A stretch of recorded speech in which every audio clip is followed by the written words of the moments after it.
బైబిల్లో నుంచి కీర్తనల గ్రంథం 32వ అధ్యాయం. కీర్తనల గ్రంథము 32వ అధ్యాయం 2వ వాక్యం. కీర్తనలు 32:2. యెహోవా చేత నిర్దోషి అని ఎంచబడినవాడు అంటూ అక్కడ మొదలుపెట్టి తర్వాత కంటిన్యూ చేశారు. ఆత్మలో కపటము లేనివాడు ధన్యుడు. చప్పట్లు కొట్టండి గట్టిగా, హల్లెలూయా.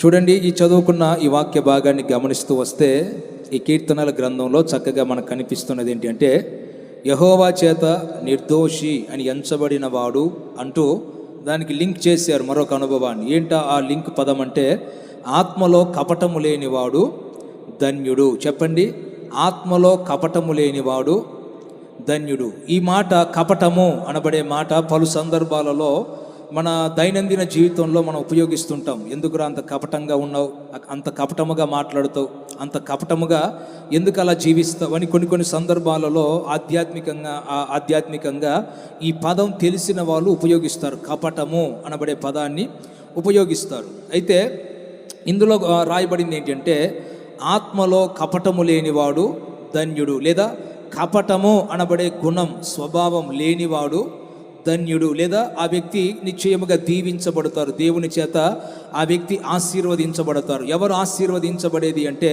కపటము లేని వ్యక్తి. చెప్పండి, ఎవరు ఆశీర్వదించబడతారు?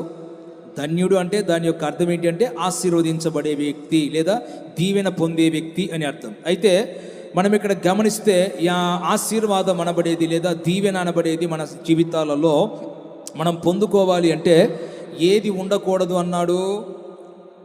వెంటనే చెప్పాలి, కపటం ఉండకూడదు అన్నాడు. సరే, ఇంకొక రెఫరెన్స్ మీకు ఇస్తాను. బైబిల్లో కీర్తనల గ్రంథం 34, అదే కీర్తనలోనే 34:13 చదవండి, దాని తర్వాత పేజీలో ఉంటుంది. ఓకే, చెడ్డ మాటలు పలకకుండా నీ నాలుకను, కపటమైన మాటలు పలకకుండా నీ పెదవులను కాచుకొనుము. చూడండి, ఏం చేయాలన్నారు ఇక్కడ? దేవుని యొక్క వాక్యం చెప్పేది ఏంటంటే, చెడ్డ మాటలు పలకకుండా నీ నాలుకను, అదే కోణములో కపటమైన మాటలు పలకకుండా నీ పెదవులను కాచుకోవాలి. చాలా సందర్భాల్లో మనం అనేక రకమైన భూ సంబంధమైన వాటిని కాచుకుంటాం కదా. అది వ్యాపారం అయితే దాన్ని కాచుకుంటాం, ఉద్యోగం అయితే దాన్ని కాచుకుంటాం, కుటుంబం అయితే భర్త భార్యని కాచుకుంటాడు, భార్య భర్తని కాచుకొనుట అనగా కాపాడుకొనుట అని అర్థం. లేదా పిల్లలైతే తల్లిదండ్రిని, తల్లిదండ్రులైతే పిల్లల్ని, ఇలా భూ సంబంధంగా రకరకాలుగా మనం కాచుకుంటాం. అయితే ఇక్కడ దేవుని వాక్యం చెప్పేది ఏంటంటే, మరలా దేన్ని మనం కాచుకోవాలి అంటే, కపటమైన మాటలు పలకకుండా నీ పెదవులను కాచుకో, లేదా జాగ్రత్త పడు, లేదా కాపాడుకో, లేదా మెలకువ కలిగి దాని విషయమై మన నోట, మన పెదవుల నుంచి కపటమైన మాటలు వస్తున్నాయా, కపటమునకు కాని మాటలు వస్తున్నాయా అనబడేది నువ్వు ఖచ్చితంగా నీ పెదవులను నువ్వే కాచుకోవాలి అన్నారు. రైట్. ఇంకొక రెఫరెన్స్ ఇస్తాను. కీర్తనల గ్రంథము 119వ అధ్యాయం 29వ వాక్యం గమనించండి ఒకసారి. 119:29 కీర్తనలు తీశారా? అందరు తీశారా? ఇక్కడ రాయబడిన మంచి మాట ఏంటంటే, భక్తుడు ఏమన్నారంటే, కపటపు నడత నాకు దూరము చేయుము. స్తోత్రం చెప్పండి గట్టిగా, విశ్వాసముతో ఆమేన్ అని చెప్పుకోండి. ఒక భక్తుడు ప్రార్థన చేశాడు, ఒక చక్కటి ప్రార్థన. ఎందుకంటే చాలా రకములైన ప్రార్థనలు మనం చేస్తాం. అందులో ఒకవేళ భూ సంబంధంగానే ఎక్కువగా మనం ప్రార్థన చేసిన అనుభవాలు ఉంటాయి. ఉద్యోగం లేకపోతే ఉద్యోగం ఇవ్వండి, వ్యాపారం లేకపోతే వ్యాపారం ఇవ్వండి, ఇలా భూ సంబంధంగా మనం ప్రార్థన చేసి ఉంటాం. కానీ ఇక్కడ భక్తుడు చేసిన ప్రత్యేకమైన ప్రార్థన ఏంటంటే, కపటపు నడత నాకు దూరము చేయుము అన్నారు. చెప్పండి గట్టిగా, కపటపు నడత అనగా, నడత అంటే వాస్తవంగా దేనికి సాదృశ్యంగా మనం పిలుస్తామంటే, నడత అనబడేది నడకకి లేదా జీవితమునకి సాదృశ్యం. వీడి నడత బాగోలేదంటారు కొన్ని సందర్భాల్లో. నడత అంటే అర్థం ఏంటంటే జీవితమునకు సాదృశ్యం, వ్యక్తిగతమైన అనుభవానికి సాదృశ్యం. మనం మాట్లాడే మాటలకైనా జీవించే జీవితమునకైనా నడత అనబడేది సాదృశ్యంగా ఉంది. అయితే ఇక్కడ భక్తుని యొక్క ప్రార్థన ఏంటంటే, దేన్ని దూరం చేయమని అడిగారు దేవుణ్ణి? కపటపు నడత లేదా కపటమైన జీవితం లేదా కపటమైన అనుభవాలు నా దరికి చేరకుండా వాటిని నాకు దూరము చేయండి అన్నారు. స్తోత్రం చెప్పండి గట్టిగాను. ఇంకా మీరు మరొక మాట మీరు మా దేవుని యొక్క గ్రంథంలో గమనిస్తే మొదటి పేతురు పత్రిక 2వ అధ్యాయం 2వ మాట కూడా గమనించండి. అక్కడ కూడా మంచి మాట ఉంటుంది. పేతురు మొదటి పత్రిక 2వ అధ్యాయం 2వ వాక్యం. సమస్తమైన దుష్టత్వమును సమస్తమైన కపటమును వేషధారణ అసూయ సమస్త దూషణ మాటలను మాని ఏమన్నారు దాని తర్వాత అంటే కొన్ని మాటలు వేషధారణ దూషణ ఇవన్నీ మాట్లాడుతూ దానిలో ఒక పదాన్ని ఇక్కడ మెన్షన్ చేశాడు. ఆ పదం ఏంటి అంటే కపటమును, సమస్తమైన కపటమును మాని అన్నారు. స్తోత్రం చెప్పండి గట్టిగాను. అంటే ఇప్పుడు ఏం చేయాలి? కొన్ని సందర్భాలలో మనం జీవిస్తున్నటువంటి జీవితంలో అది సంఘమైనా సమాజమైనా వ్యక్తిగతంగా కుటుంబంలోనైనా లేదా మరొక చోటనైనా కొన్ని సందర్భాలలో కపటము అనబడే మనస్తత్వము లేదా అలాంటి అనుభవాలు మన జీవితాలలో కొన్ని సందర్భాల్లో ఏలుబడి చేసే ప్రమాదం ఉంటుంది. కొన్ని సందర్భాలలో కపటముగా ప్రమాణము చేయవలసిన అనుభవాలు ఎదురవుతాయి. కొన్ని సందర్భాలలో కపటపు మాటలు పలికే సందర్భాలు ఎదురవుతాయి. కొన్ని సందర్భాలలో కపటము అనబడేది మనకు తెలియకుండానే మన మీద ప్రభావం చూపించే సందర్భాలు ఎదురవుతాయి. అయితే వాక్యం చెప్పేది ఏంటంటే కపటము అనబడే సమస్తమైన కపటము అనబడే గుణాన్ని మానివేయండి. స్తోత్రం చెప్పండి గట్టిగాను. ఇలా చదువుకుంటూ వెళితే బైబిల్లో అనేకమైన మాటలు కనబడతాయి. అయితే ఇదంతా నేను మీకు ఎందుకు చెబుతున్నానంటే దేవుని యొక్క వాక్యంలో ఒక చక్కని మాట చదువుకుంటే ఇంకా క్లారిటీ వచ్చేస్తుంది మనకి.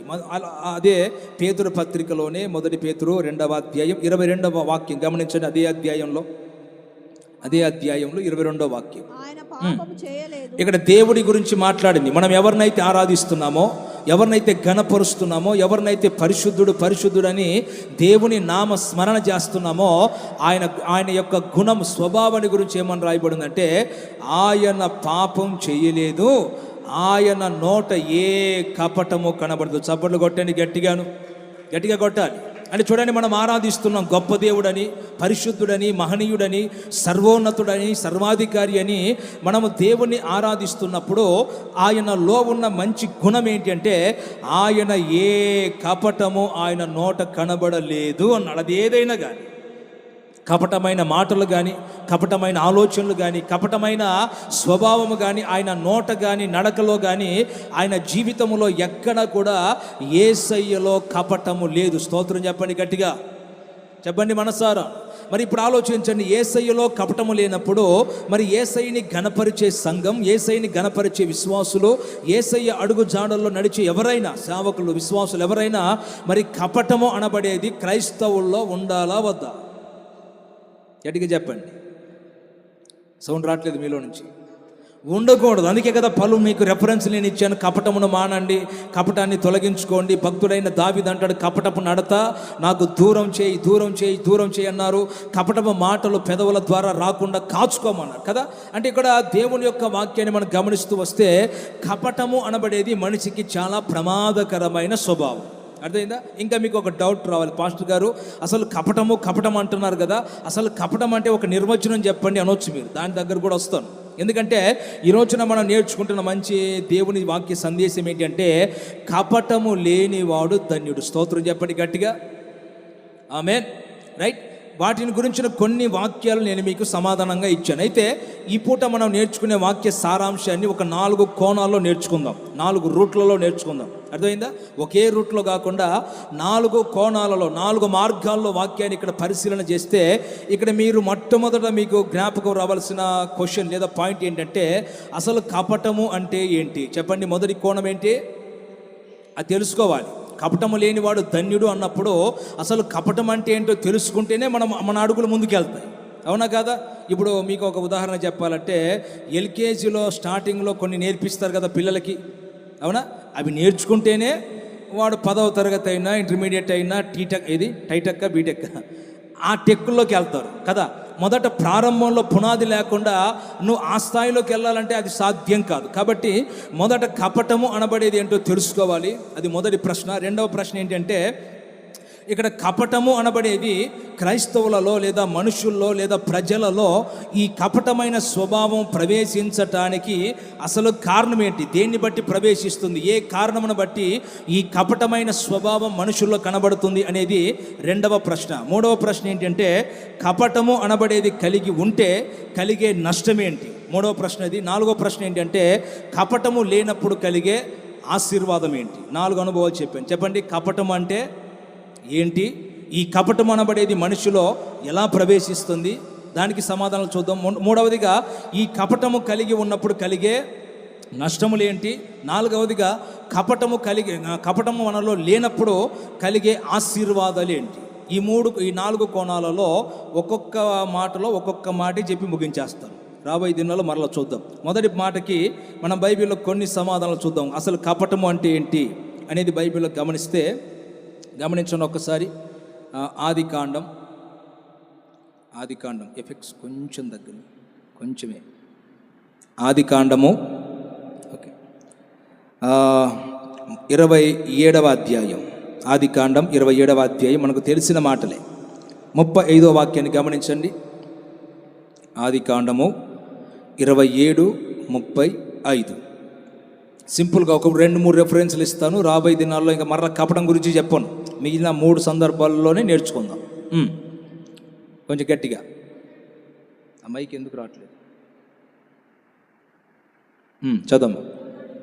అక్కడ జీవన్ జీటో అని ఏదో ఉంటుంది, దాన్ని నొక్కితే నాకు వినిపిస్తుంది ఆ వాయిస్. చదవు.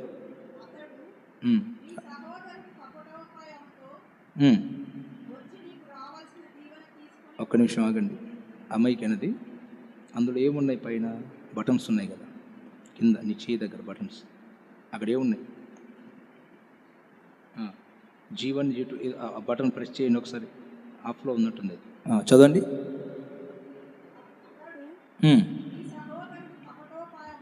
గమనించండి, ఇస్సాకు పలికిన మాటది.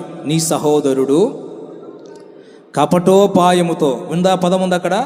కపటోపాయం అనగా కపట ఉపాయం అని అర్థం. కపటోపాయముతో వచ్చి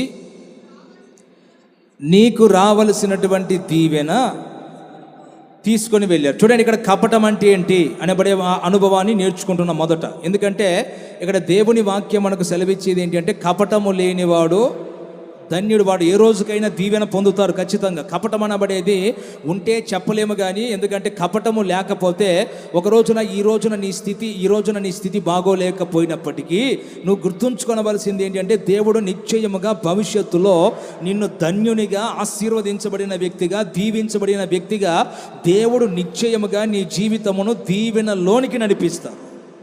ఆమేన్. ఒకవేళ కపటం అనబడేది ఉంటే దానికి కలిగే నష్టాలు కూడా మన బైబిల్లో ఉన్నాయి. అయితే ఇక్కడ మొదట మనం గమనిస్తున్నది ఏంటంటే కపటము అనగా దానికి ఒక మంచి అర్థాన్ని ఇక్కడ దేవుని వాక్యం రాయించి పెట్టాడు దేవుడు. ఇక్కడ కపటం అంటే అర్థం ఏంటంటే ఇస్సాకు ఒక రోజున తన కుమారుడైన ఏశావుతో చెప్పాడు. ఎవరిని గురించి మాట్లాడారు ఇస్సాకు అంటే, ఇస్సాకు ఏశావుతో తన కుమారుడైన యాకోబుని గురించి మాట్లాడారు. ఇస్సాకునకు 2 పిల్లలు ఉన్నారు. ఒకడేమో ఏశావు, రెండో వాడి పేరేమో యాకోబు కదా. ఈ ఇద్దరు ఒకే తండ్రి కడుపున పుట్టిన, ఒకే ఇంటిలో పుట్టిన 2 పిల్లలు కదా. ఈ 2 పిల్లలలో యాకోబు అనబడే ఒక చిన్న కుమారుని గురించి ఇస్సాకు ఏం మాట్లాడారంటే, యాకోబు వచ్చి నీ సహోదరుడు కపటోపాయముతో వచ్చి నీకు రావలసినటువంటి దీవెన అంటే. ఇప్పుడు మీరు చెప్పండి, కపటము అంటే అర్థం ఏంటి? దాని అర్థం ఏంటి అంటే, కపటము అనబడే పదమునకు అర్థం ఏంటి అంటే ఎవడికో రావలసిన ఆశీర్వాదాన్ని నువ్వు తీసుకోవటమే కపటం. అర్థమైందా? ఇప్పుడు నీకు సంబంధం లేదు ఆశీర్వాదముతో కానీ, ఆ డబ్బుతో కానీ, ఆ ఉద్యోగంతో కానీ, ఆ బంగారముతో కానీ. ఒకవేళ నీకు దీవించబడాలనిపిస్తే, ఆశీర్వదించబడాలనిపిస్తే నీ తండ్రిని అడుగు, ప్రభువా నన్ను ఆశీర్వదించను, లేదా తండ్రి నాకు కూడా ఆస్తిని పంచు అని అడగొచ్చు. అవునా కదా? ఇప్పుడు యాకోబున కనిపించింది అనుకోండి, నేను కూడా దీవించబడాలి, నేను కూడా ఆశీర్వదించబడాలి, నేను కూడా భవిష్యత్తులో పైకి రావాలి, నేను కూడా 4 ఇల్లు కట్టుకోవాలి, నేను కూడా 4 డబ్బులు సంపాదించుకోవాలని అనిపిస్తే యాకోబు ఏం చేయాలి? దానికి మార్గం లేదా? గట్టిగా చెప్పాలి, ఉందా లేదా? ఈరోజు మీరున్నారనుకోండి, మీరు దీవించబడాలి అంటే, మీరు ఆశీర్వదించబడాలి అంటే మార్గం లేవా? నువ్వు ఆశీర్వదించబడాలంటే దానికి ఒక మార్గం ఉంది. అయితే ఈ రోజున ప్రజల వ్యక్తిగత అనుభవాలు మనం గమనిస్తే ఎలా కనిపిస్తున్నాయి అంటే, నేను దీవించబడాలి, నేను ఆశీర్వదించబడాలి, నేను డబ్బు సంపాదించేయాలి, నేను సమాజంలో నా సహోదరుని కంటే ఒక ఉన్నత స్థానంలో ఉండాలని కోరుకునే వ్యక్తి డబ్బుని ఎలా సంపాదిస్తున్నారు? అర్థమైందా? డబ్బుని ఎలా కూడబెడుతున్నారు, ఆస్తిని ఎలా సంపాదిస్తున్నారు, లేదా వెండి బంగారంలను ఎలా సంపాదిస్తున్నారంటే కపటమైన ఉపాయములతో వచ్చి ఈ రోజున తమ తోటివారు లేదా తమ సహోదరులు, తమ పొరుగువారు లేదా వాళ్ళు కూడా తమ ఒకవేళ ఇంటి ప్రక్కనో లేదా ఎదురింటోళ్ళో లేదా ఆ ప్రాంతంలో పుట్టి పెరిగిన వాళ్ళు ఎవరైనా కానీ, వాళ్ళ బంధువులైనా స్నేహితులైనా అది తర్వాత క్వశ్చన్, ఎవరైనా కానీ వాళ్ళు మన సహోదరులే. కాబట్టి ఇప్పుడు మనం నేర్చుకోవాల్సిన పాఠం ఏంటంటే, మన సహోదరులకు రావాల్సిన దీవెన కానీ ఆశీర్వాదము కానీ అది మనము ఎట్టి పరిస్థితుల్లో కూడా వాటి జోలికి మనం వెళ్ళకూడదు. ఆమె చెప్పండి గట్టిగా. అర్థమైందా? అది ఏ విషయంలోనైనా, వ్యాపారం దగ్గర ఇదే క్వశ్చన్ను ఫాలో అవ్వాలి, ఒకవేళ ఉద్యోగం దగ్గర ఇదే ఫార్ములాను ఫాలో అయిపోవాలి, సంఘములో దీన్నే ఫాలో అయిపోవాలి. నువ్వు ఈ లోకములో బ్రతికి ఉన్నంత కాలము నీది నివేదను నీ సహోదరుని దానికోసం వెళ్ళొద్దు. అంతేనా? నీ తండ్రి దగ్గరైనా నీ సహోదరుల దగ్గరైనా ఎవరి దగ్గరైనా నీ ఆశీర్వాదం నీ తండ్రి నీకు సిద్ధపరుస్తారు, లేదా నీ సహోదరుని ఆశీర్వాదం నీ సహోదరుడు అనుభవించాలి, నీ ఆశీర్వాదం నువ్వే అనుభవించాలి. ఒకవేళ నీ సహోదరుడు బలహీనుడనో లేదంటే నీ సహోదరుని యొక్క ఆస్తిని సొంతం చేసుకునే అన్ని మార్గాలు ఒకవేళ నీ ఎదుట తెరవబడ్డాయని ఒకవేళ కపట ఉపాయము చేత నీ సహోదరునికి రావాల్సిన 10 రూపాయలైనా, గుర్తుంచుకోండి, నీ సహోదరునికి చెందవలసిన అది 10 రూపాయలు, 1,00,000 రూపాయలు, మరొక ఎన్ని వేల రూపాయలైనా 10 పైసలైనా నీ సహోదరునిది గనుక నువ్వు ఆశించి కపట ఉపాయం చేత గనుక దాన్ని స్వతంత్రించుకుంటే బైబిల్ దానికి ఏమంటుందంటే అది కపటమైన ఆలోచన, లేదా కపటము అనబడేది. కపటము కలిగిన వారు ఎలా ఉంటారంటే, మొదటిగా దానికి సమాధానం ఏంటంటే నీ సహోదరుల దాని మీద ఆశపడతారు. అర్థమైందా? ఒక చిన్న ఉదాహరణ అంతే. కపటం అంటే దానికి నిర్వచనం ఏంటంటే, నీ సహోదరుని యొక్క ఆశీర్వాదముల మీద ఎప్పుడు నీ కన్నుంటుంది. అర్థమైందా? ఈ రోజున అలాంటి వ్యక్తులు సంఘాల్లో ఉన్నారు, సమాజంలో ఉన్నారు. ఇంకా మీరు అనేక రీతులుగా గమనిస్తే అసలు వాళ్ళకు సంబంధం లేదు ఆ డబ్బు. ఆ 10 రూపాయలు కానీ 100 రూపాయలు కానీ 1,00,000 రూపాయలు కానీ అది నీది కాదు. కానీ నీ మనసులో ఉన్న ఆలోచన ఏంటంటే దీన్ని కూడా నేనే తినేస్తే బాగుంటుందే. అర్థమైందా? ఈరోజున మనుషుల విషయంలో కపటం కలిగిన వ్యక్తులు ఉన్నారు, దేవుని విషయంలో కూడా కపటం కలిగిన వ్యక్తులు ఉన్నారు. నేను దాన్ని విడమర్చి చెప్పను ఇంకా. అర్థమైందా? మనుషుల విషయంలో కపటం కలిగి ఉన్నారు. అంటే నీ సహోదరుని ఆశీర్వాదాన్ని నువ్వే బలాత్కారముగా లేదా కపటపు ఆలోచనతో నువ్వు అనుభవిస్తున్నావు. దేవునికి సంబంధించిన ఆశీర్వాదాలు కూడా కపట ఉపాయంతో నువ్వే అనుభవిస్తున్నావు. అది నీ కర్మ. రైట్? అర్థమైందా? రైట్. 2వ రెఫరెన్స్ చెప్తాను చూడండి, ఎందుకంటే దాంట్లో ఒక 3 రెఫరెన్స్లు ఉన్నాయి. అది చెప్పి ముందుకెళ్దాం. ఆదికాండం 34వ అధ్యాయం, ఆదికాండం 34వ అధ్యాయం 13వ వాక్యాన్ని గమనించండి ఒకసారి. 34:13. ఏంటి అమ్మాయికి ఎందుకు రావట్లేదు? చదవమ్మా.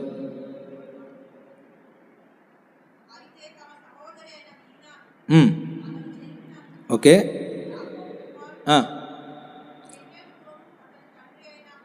గమనించండి, ఇక్కడ యాకోబు కుమారులు కనిపిస్తారు. ఎంతమంది యాకోబు కుమారులు చెప్తారు ఒకసారి? 12 మంది. మంచిదే. ఈ 12 మందిలో కొంతమంది ఏం చేశారంటే, వీళ్ళందరూ ఏం చేశారు? మరలా ఒకసారి చదవమ్మా. తమ సహోదరి అయినా ఓకే షెకెము అనబడేది ఒక వ్యక్తి పేరు, తర్వాత తన తండ్రి హామోరు ఉన్నారు. వాళ్ళతో వీళ్ళేమన్నారు? కపటముగా ఉత్తరం ఇచ్చారు. అసలు ఏం ఉత్తరం ఇచ్చారంటే, కింద చదువుకుంటూ వస్తే, సున్నతి లేనోడికి మా చెల్లిని మేము ఇవ్వలేము, మేము సున్నతి కలిగిన వాళ్ళమి, దేవుణ్ణి నమ్మిన వాళ్ళమి, దేవుణ్ణి ఆరాధించే వాళ్ళమి. వినండి, మేము భక్తులము పరిశుద్ధులము. కూర్చో. మేము భక్తులము పరిశుద్ధులము కదా. వాళ్ళ నోట వచ్చిన మాట ఏంటి? మేము ఇశ్రాయేలీయులము, హెబ్రీయులమి, సున్నతి సంబంధులమి. సున్నతి అంటే అర్థం ఏంటి చెప్పండి? ఏంటి రాటేంటి నోరు మాటలు?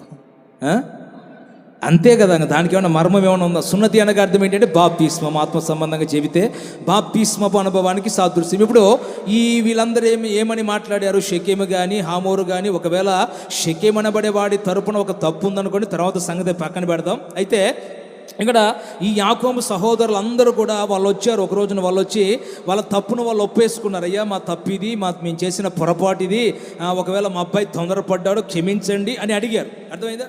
అడిగిన తర్వాత కూడా మనం ఎలా ఉండాలి?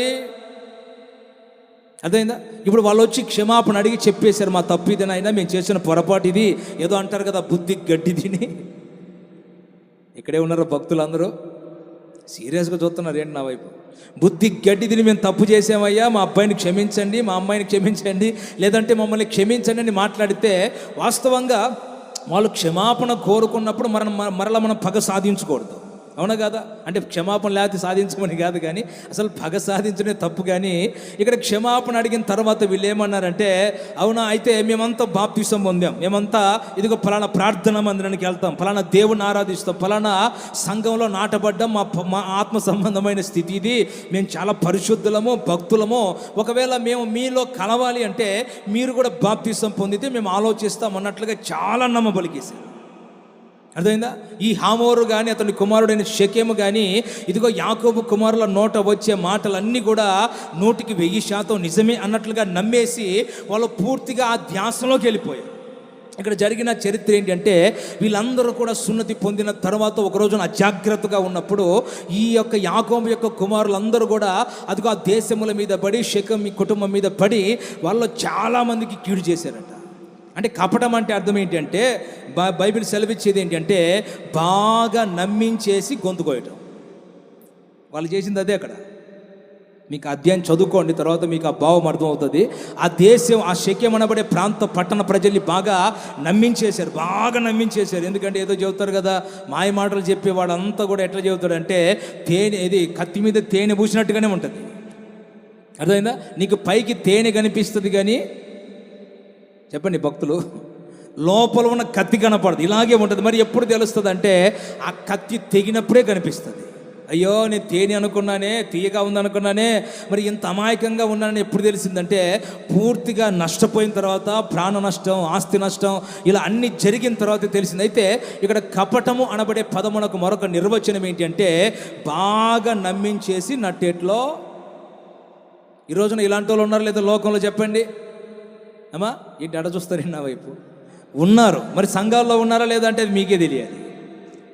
నేను అడుగు పెట్టొద్దు అనుకుంటున్నా కొన్ని సందర్భాలు. ఎందుకంటే నా వర్క్ నేను చేసుకుని వెళ్ళిపోదాం, నాకు ఎందుకు వచ్చిన తలనొప్పి ప్రభావం అనిపిస్తుంది కొన్నిసార్లు. అర్థమైందా? కాబట్టి బైబిల్ ఏం చెబుతుందో అది చెప్పేద్దాం, వాళ్ళ తర్వాత వాళ్ళ కర్మ మనకెందుకు వచ్చిన గొడవ. ప్రతి ఒక్కరిని మనం ఒకవేళ కూర్చోలే అంటే మనకు సమస్యలు పెరిగిపోతాయి. అందుకని బైబిల్ చెప్పేది ఏంటంటే, ఇప్పుడు కపటము అనగా అర్థం ఏంటంటే 2 నిర్వచనాలు చెప్తున్నా, వినండి. ఒకటి, మన సహోదరుల ఆశీర్వాదాన్ని మనం ఎట్టి పరిస్థితుల్లో కూడా మనం అందులో కాలు పెట్టొద్దు, చెయ్యి పెట్టొద్దు. అర్థమైందా? రైట్. రెండవది ఏంటంటే కపటం అనగా అర్థం ఏంటి అంటే, నువ్వు ఎవరిని ఎప్పుడు ఎట్టి పరిస్థితుల్లోనూ ఒకవేళ నీకు కీడు చేసినా, నీకు మోసం చేసినా, ఎందుకంటే షెకెము పట్టణ ప్రజలు కూడా వీళ్ళకి బాధ కలుగజేశారు, ఒక కారణం ఉంది. అయితే అది ఏదన్నా కానీ ఒకవేళ క్షమించమని మన యొద్దకు చేర్చబడ్డప్పుడు మనము క్షమించి వదిలేసి నాడి కర్మను వాడు పోతాడు, మనకు సంబంధం లేదు. అయితే మనము క్షమించానని చెప్పేసి మరలా సమయం చూసుకొని ఒకవేళ మనకు ఎవడైతే కీడు బాధ కలుగు చేసిన వ్యక్తి మీద ఒకవేళ గనుక మరలా మనం వాళ్ళకి కీడు చేస్తే దానిని కపటము అని పిలుస్తారు. అర్థమైందా? ఇక 3వ రెఫరెన్స్ ఇస్తాం చూడండి, మరొక అనుభవంలోకి వెళ్దాం. యెహోషువ గ్రంథం. సరే, ఇందాక ఏం చెప్పానమ్మా? ఆదికాండంలో కపటం అనగా అర్థం ఏంటి అంటే, ఎదుటి వారి పరిస్థితిని బట్టి మనం మాయ మాటలు చెప్పి ఒకవేళ వాళ్ళకి ఏదైనా కీడు చేస్తే ఆ అనుభవాన్ని ఏమంటారంటే కపటము అంటారు. 2వ మాటలో ఎదుటి వారి యొక్క పరిస్థితి అంటే, ఈ షెకెము యొక్క పట్టణ ప్రజల పరిస్థితి వేరు, కొంచెం అటు ఇటుగా ఉన్నారు కాబట్టి వాళ్ళ పరిస్థితిని ఏం చేశారు, ఇప్పుడు దాన్ని బలంగా మార్చుకున్నారు. కొన్ని సందర్భాలలో ఏదో అంటారుగా, ఏదో కొన్ని ఆటోస్ మీద రాస్తారు, మీ యొక్క ఏడుపే మా ఎదుగుదల అన్నట్టుగా కొంతమంది రాస్తారు. మీ ఏడుపే అంటే వాడు ఏడిస్తే వీడికి ఎదుగుదల అంట. అంటే కొంతమంది యొక్క పరిస్థితిని బట్టి వాళ్ళు ఏం చేస్తారంటే మాయ మాటలు చెప్పి కొంతమంది పరిస్థితిని బట్టి వాళ్ళకి ఏదో రకమైన కీడు చేస్తారు, దాన్ని కపటం అని పిలుస్తారు. అది 2వ మాటలో, అది మనం ఇందాక మాట్లాడుకున్నది. 3వ మాట కూడా చూడండి, యెహోషువ గ్రంథం 9వ అధ్యాయం 4 తర్వాత 22, 23 తర్వాత చదువుతుందండి. 9వ అధ్యాయం 4వ వాక్యం గమనించండి ఒకసారి. యెహోషువ గ్రంథం 9:4. కొంతమంది వచ్చారు కపటోపాయం చేసి యెహోషువ దగ్గరకు వచ్చి వాళ్ళు కపటోపాయం చేసి మేము రాయబారులము అని వేషం వేసుకొని బయలుదేరి తమ గాడిదలకు పాత గోనెలు కట్టి పాతగిలి చినిగి కుట్టబడి ఉన్న ద్రాక్షారసపు సిద్ధులు తీసుకొని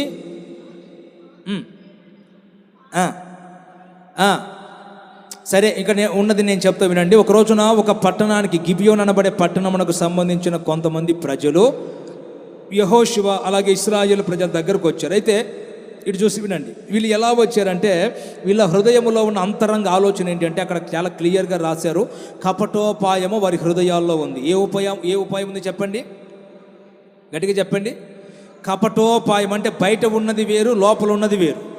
బయట వాళ్ళ కనపడే వేషధారణ అంత ఎలా ఉందంటే చిరిగిన దుస్తులు ఉన్నాయి, చెదిరిన జుట్టు ఉంది, కాళ్ళకి పాతగిలిపోయిన చెప్పులు ఉన్నాయి, వాళ్ళు తెచ్చుకున్న ద్రాక్షారసపు తిత్తులు ఉన్నాయి కూడా, అవి కూడా చిరిగిపోతే మరలా కుట్టించుకున్నారట. తమ గాడిదల మీద కూడా చాలా దీన స్థితి కనపడుతుంది. అంటే వాళ్ళని చూస్తే ఎలా ఉందంటే వాళ్ళ లోపల ఉన్నది వేరు, వాళ్ళు వచ్చిన అంతరంగంలో ఉన్న ఏమంటారు దాన్ని ఇంటెన్షన్ వేరు, కానీ బయటికి ఎలా కనిపిస్తున్నారంటే ఇదిగో మేము చాలా దూరం నుంచి వచ్చేసాం, చాలా దూర ప్రాంతం నుంచి వచ్చేసాం, మా జుట్టు చెరిగిపోయింది చూడండి, మా బట్టలు మాసిపోయినాయి, మా చెప్పులు కూడా పాతగైపోయినాయి, మా గాడిదల మీద ఉన్న వస్త్రాలు చూడండి, మేము ద్రాక్షరసం తెచ్చుకున్నాం కదా, ఆ సంచులు చూడండి చిరిగిపోయి, అంటే అలా కనబడుతున్నాయి ప్రజలకి.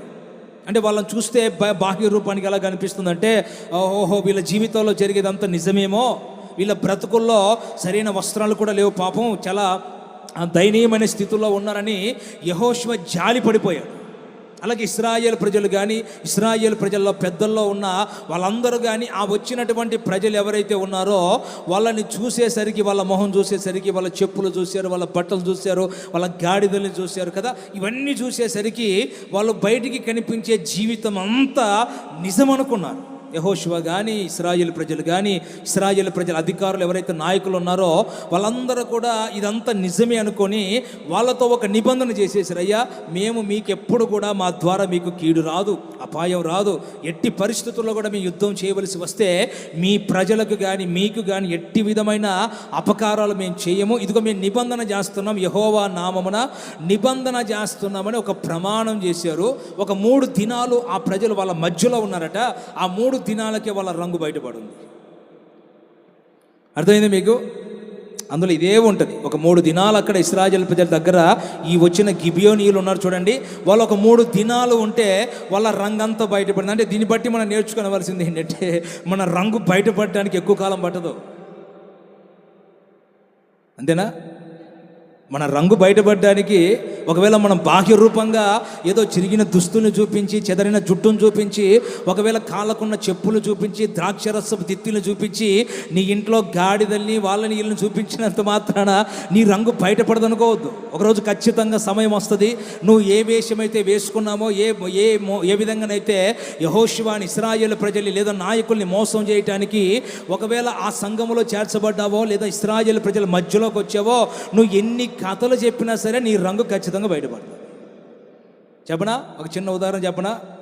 ఒక రోజున కాకి అనుకుందంట, చీ ఎదవ బతుకు, ఏంటి అనుకున్నది ఏంటి? కాకి రోషం వచ్చిందంట. ఎందుకంటే కాకి ఏ కలర్లో ఉంటుంది? గ్యారెంటీ కలర్ కదా. ఈ కాకి కోపం వచ్చింది, ఎందుకంటే ఎవరు చూసినా తిడుతున్నారు, నల్లదానా అని తిడుతున్నారు.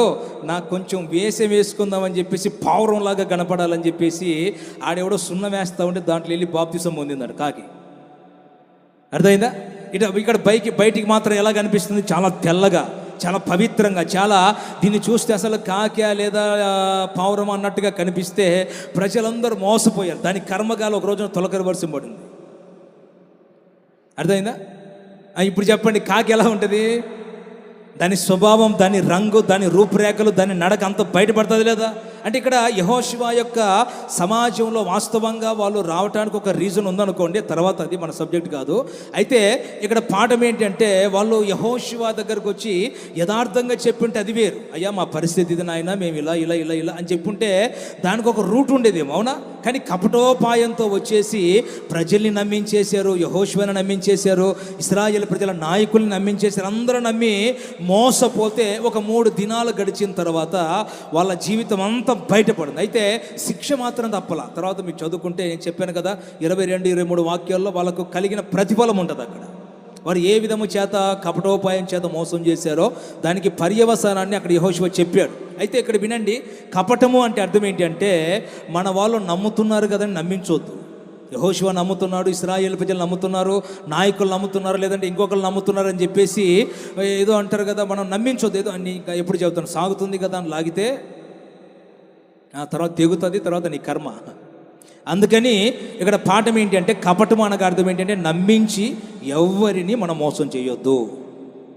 ఆమెన్. నీలో లేనిది బయటికి ప్రత్యక్షపరచొద్దు. ఉంటే ఉన్నట్లు కనపడు, లేకపోతే నేర్చుకునే ప్రయత్నం చేయి. ఆమెన్ చెప్పండి గట్టిగాను. అంతేనా?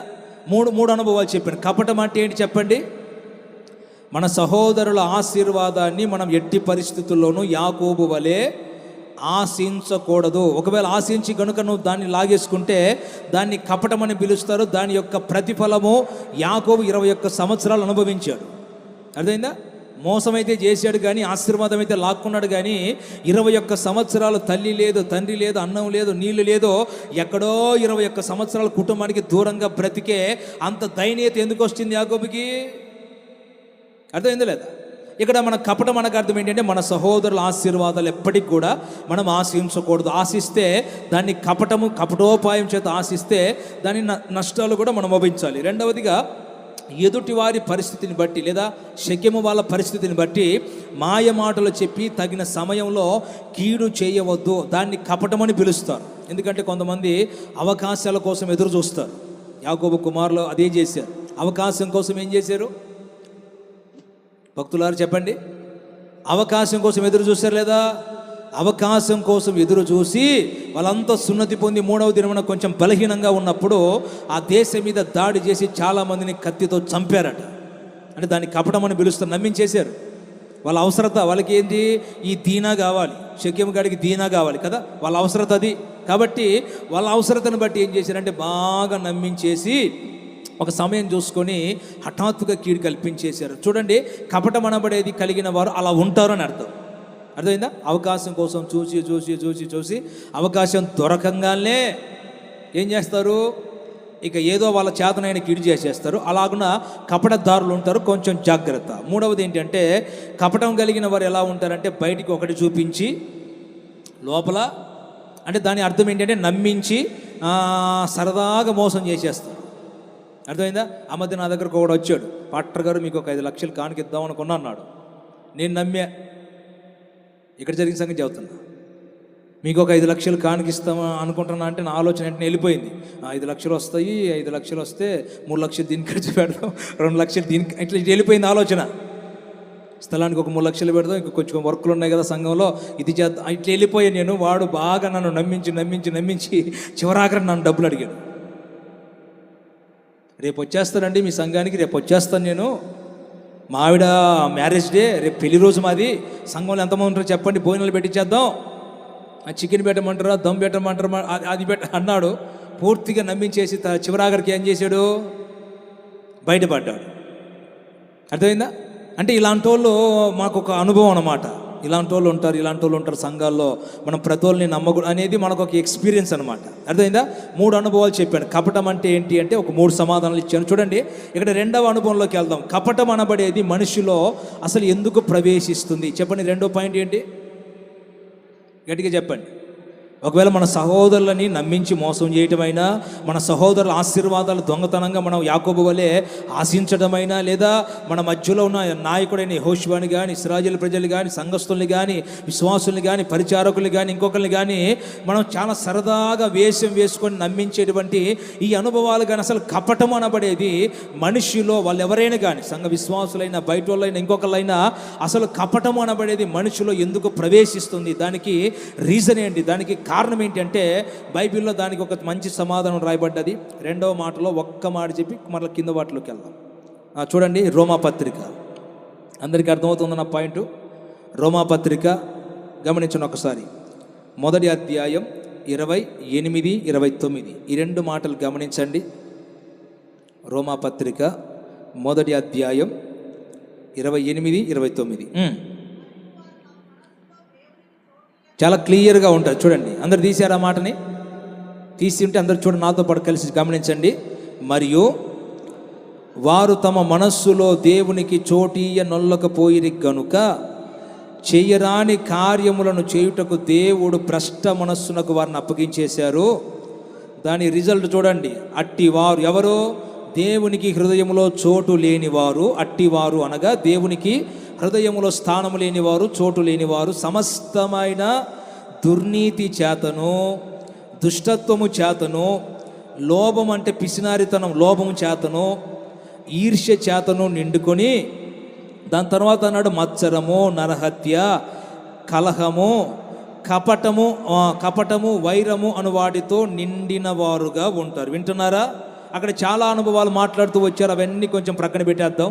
అక్కడ ఉన్న ద్వేషము కానీ, ఇంకా ఈర్ష్య కానీ, లోభము కానీ, దుష్టత్వము కానీ, దుర్నీతి కానీ, కలహము, మత్సరం, నరహత్య, కలహం ఇవన్నీ కొంచెం పక్కన పెడితే ఇక్కడ కపటము అనబడేటువంటి స్వభావముతో కొంతమంది నింపబడ్డారు లేదా నిండి ఉన్నారు. దేనితో నిండి ఉన్నారు చెప్పండి ఒకసారి భక్తులందరూ గట్టిగా చెప్పాలి. కపటము అనబడే అనుభవము చేత లేదా గుణము చేత, స్వభావము చేత కొంతమంది నిండి ఉన్నారు లేదా నింపబడి ఉన్నారు అని చెప్పాడు. అయితే ఈ కపటము అనబడేటువంటి మనసు కానీ, కపటమైన మాటలు కానీ, కపటమైన జీవితము కానీ, కపటమైన నడత కానీ సంఘములో, ఒకవేళ సమాజంలో ఉన్న వ్యక్తుల్లో కానీ, సంఘములో ఉన్న విశ్వాసుల్లో కానీ, ఒకవేళ పాడే వ్యక్తులైనా, ఆరాధకులైనా, ఇంకొకళ్ళైనా ఈ కపటమైన అనుభవాలు ఒక వ్యక్తిలో ఎందుకు ప్రవేశిస్తాయంటే దానికి ఒకే ఒక రీజన్, ఇక్కడ ఒకే ఒక కారణం ఉంది. ఆ కారణం ఏంటంటే దేవునికి ఎవరి హృదయములోనైతే స్థానము ఉండదో, చోటు అనగా అర్థం ఏంటి తెలుసా? చోటు అంటే ఏంటి అర్థం?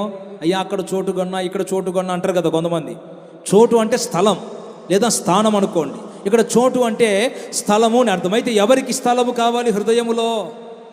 గట్టిగా చెప్పాలి ఏకస్వరముతో. దేవునికి హృదయములో స్థానము కావాలి. ఆమె చెప్పండి గట్టిగాను, ఏకస్వరంతో చెప్పండి. ఎవరికి స్థానం ఉండాలని హృదయములో చెప్పాలి? దేవుడికి స్థానం ఉండాలి. నువ్వు పరిచారకుడవైనా, ప్రార్థనా పరుడవైనా, మరొకలవైనా, లేదా దశమ భాగం ఇచ్చే వ్యక్తివైనా, కానుకలు ఇచ్చే వ్యక్తివైనా, సంఘమునకు ఒక రకంగా సపోర్ట్ ఉన్నా, లేకపోతే ఎట్టి స్థితిలో ఉన్నవాడివైనా మొదట నీ హృదయములో ఉండవలసిన అనుభవం ఏంటంటే దేవుడికి నీ హృదయములో స్థానం ఉండాలి. ఆమె చెప్పండి గట్టిగా. బైబిల్ సెలవిస్తుంది, దేవుడు మహా ఆకాశములో పట్టజాలని దేవుడు అయినప్పటికీ ఆయన మనిషి యొక్క హృదయములో నివసించాలి అని దేవుడు కోరుకుంటున్నాడు అన్నాడు. ఆమె చూద్దాం గట్టిగా. దేవుడిలో లోపం లేదు. దేవుడు మనిషి యొక్క హృదయంలో నిశ్చయముగా నివాసం చేస్తాడు. ఆయన మహోన్నతుడైన, పరిశుద్ధుడైన, భూమి ఆకాశములు పట్టజాలని మహోన్నతుడైనప్పటికీ మహా ఆకాశములు సైతం ఆయన్ని భరించలేనప్పటికీ నీ చిన్న హృదయములో దేవుడు ఎల్లప్పుడూ నివసించాలని ఆశపడతాడు. ఆమేన్. అయితే పాఠం ఏంటంటే మరి ఈ హృదయములో దేవునికి స్థానం ఉందంటే చాలామంది దగ్గర సమాధానం లేదు. ఎందుకంటే కొందరి హృదయాలంతా సినిమాలతో నింపబడ్డాయి, కొందరి హృదయాలంతా పగ చేత నింపబడ్డాయి, కొందరి హృదయాలంతా ద్వేషము చేత నింపబడ్డాయి, మరికొంతమంది హృదయాలంతా కూడా మత్సరము చేతను, ఈర్ష్య చేతను, పగ చేతను, దుష్టత్వము చేతను నింపబడితే ఇక్కడ దేవునికి స్థానం ఎక్కడుంది? ఈరోజున చాలామంది హృదయాలంతా కూడా చీకటి స్థిర నివాసం చేస్తుంది. గమనించండి కావాలంటే. చీకటి ఉన్న చోట అనేకమైన దుష్టత్వాలు ఉంటాయి. ఎందుకంటే చీకటి అపవాదికి, సాతానుకు సాదృశ్యము కాబట్టి ఈ చీకటికి సాదృశ్యముగా ఉన్న సాతానుగాడు నివాసం చేస్తే అక్కడ ఉండే ప్రతి అనుభవం అంతా ఎలా ఉంటుందంటే అక్కడ ఈర్ష్య, మత్సరము, దుష్టత్వము, ఇంకా కీడు చేసే స్వభావము, మత్సరము, అసూయ, ద్వేషం ఇవన్నీ కూడా దేవునికి విరుద్ధమైన అనుభవాలు. దేవుడు ఎక్కడ ఉంటాడు అక్కడ ప్రేమ, దేవుడు ఎక్కడ ఉంటాడు అక్కడ సమాధానం, దేవుడు ఎక్కడ ఉంటాడు అక్కడ తగ్గింపు, దేవుడు ఎక్కడ ఉంటాడు అక్కడ సాత్వికము, దేవుడు ఎక్కడ ఉంటాడు అక్కడ దీనమైన హృదయం, దేవుడు ఎక్కడ ఉంటాడో అక్కడ మంచితనము, విశ్వాసం ఇవన్నీ అక్కడ ఉంటాయి. అర్థమైందా? నిదర్శనం చెబుతున్నా. ఇవి ఎక్కడ ఉంటాయో ఆ వ్యక్తుల్లో దేవుడు ఉన్నాడు అని అర్థం. చప్పట్లు కొట్టండి గట్టిగా, కొట్టండి సంతోషంగా. అయితే ఈ రోజున మీరు గమనించండి, ఒకవేళ ఈ రోజున చాలా లైట్గా మీరు తీసుకోండి, నో ప్రాబ్లం. ఒకవేళ మీరు దాన్ని సింపుల్గా తీసుకొని దాటేసి వెళ్ళినా దాని పర్యవసానము, దాని ప్రతిఫలము ఖచ్చితంగా ఒకరోజు అనుభవించే తీరా. నీ హృదయములో గనుక దేవునికి స్థానము ఉంటే కపటము అనబడేది ఎట్టి పరిస్థితుల్లో ఏలుబడి చేయదు. ఒకవేళ నీ సహోదరుని యొక్క ఆశీర్వాదాలు నువ్వు అనుభవించే అవకాశం ఎదురైనప్పటికీ నీ హృదయములో దేవునికి స్థానము ఉంటే నీ సహోదరుని యొక్క ఆస్తి మీద ఎప్పుడు కూడా నీ మనసు వెళ్ళదు, పొరపాటు కూడా వెళ్ళదు. అర్థమైందా? వెళుతుంది అంటే అర్థం ఏంటంటే అవకాశమును బట్టి నీ సహోదరుని యొక్క డబ్బు మీద, వెండి మీద, బంగారముల మీద యాకోబు వలె ఒకవేళ నీ మనసు అలా వెళుతుంది అంటే అర్థం ఏంటంటే నీ దేవుడికి నీ హృదయంలో స్థానము లేదు అని అర్థం. అర్థమైందా? ఎందుకంటే దేవునికి స్థానము లేకపోతేనే వాళ్ళు ఎలా ఉంటారన్నాడు, కపటము అనబడే గుణము చేత నిండిన వారుగా. అంతేనా? ఇంకా వేరే ఏమన్నా రాశాడు అక్కడ? నువ్వు ఎవరైనా కావచ్చు.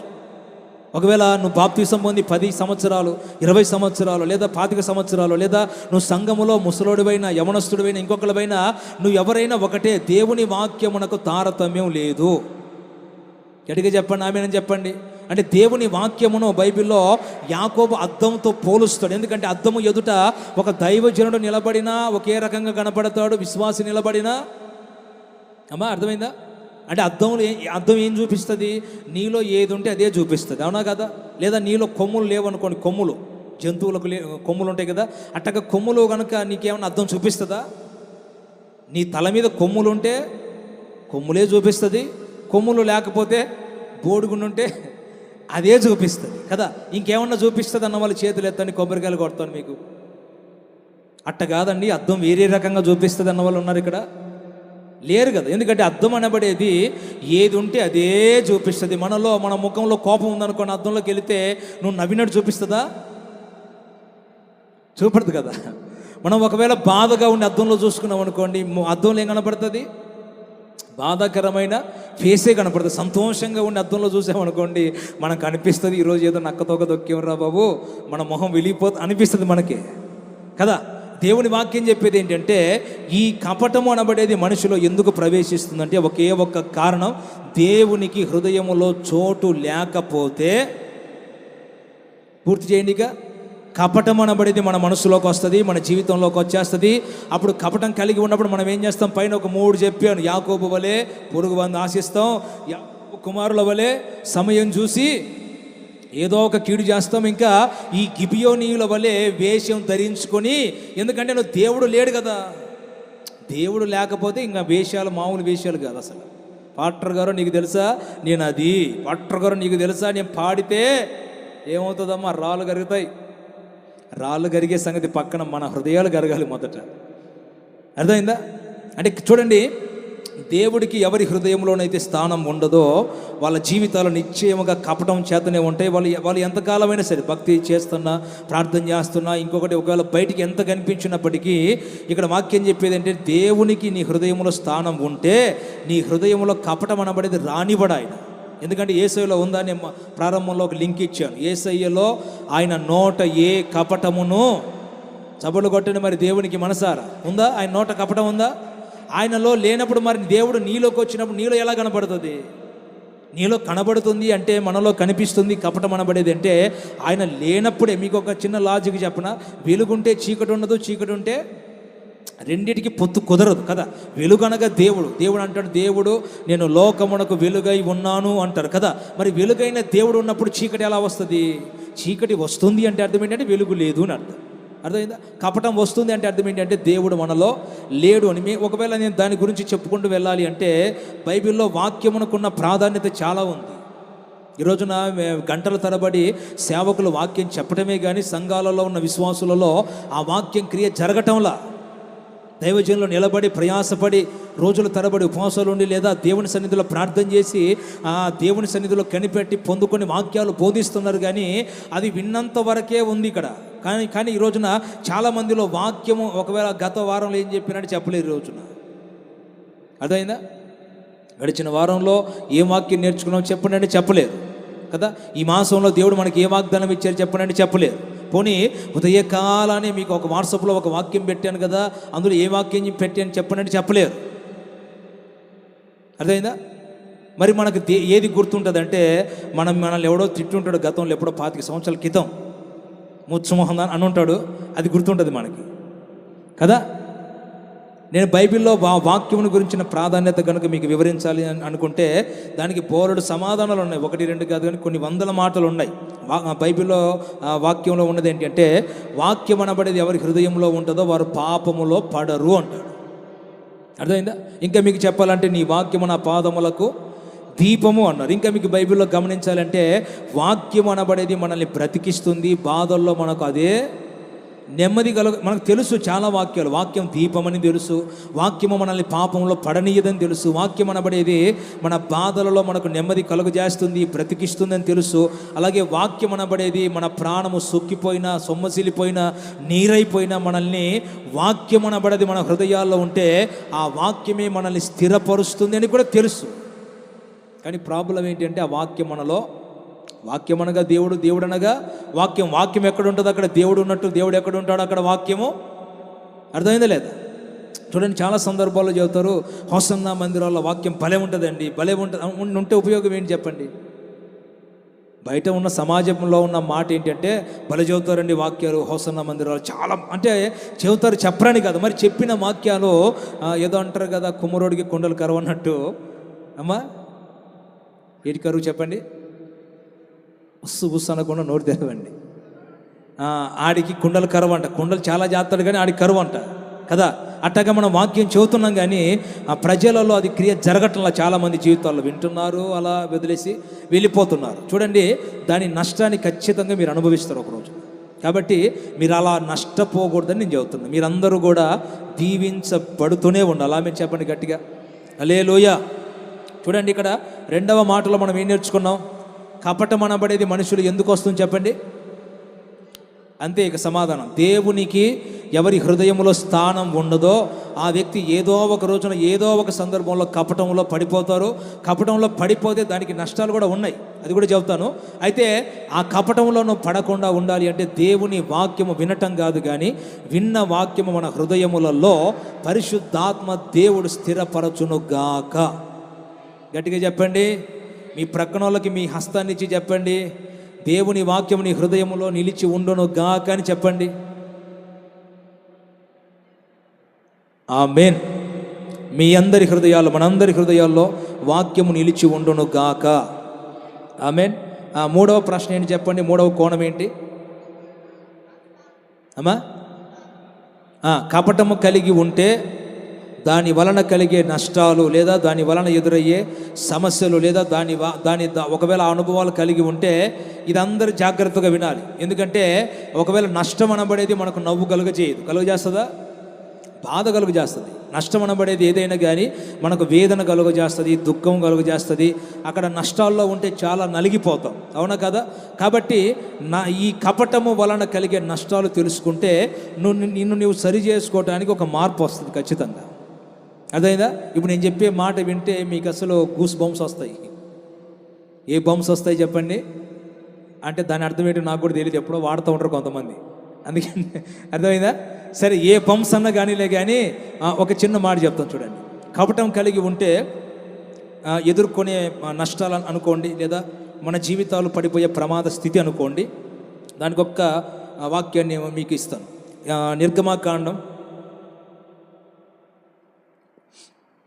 నిర్గమాకాండం 21వ అధ్యాయం 21వ అధ్యాయం నిర్గమాకాండము 14వ మాట. దేవుడు మాట్లాడిన మాట అది. ఇక మనుషులు కానీ ప్రవక్తలు కానీ ఎవరు చెప్పింది కాదు, కానీ సాక్షాత్తు దేవుడే చెప్పిన మాట అది. గమనించండి ఒకసారి. 21 నిర్గమాకాండం 14వ వాక్యం. మైక్ తీసుకోండి.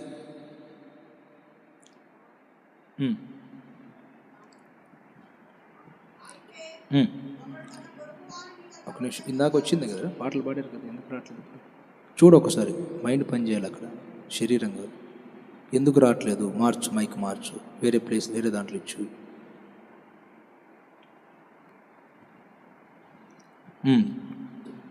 ఓకేనా?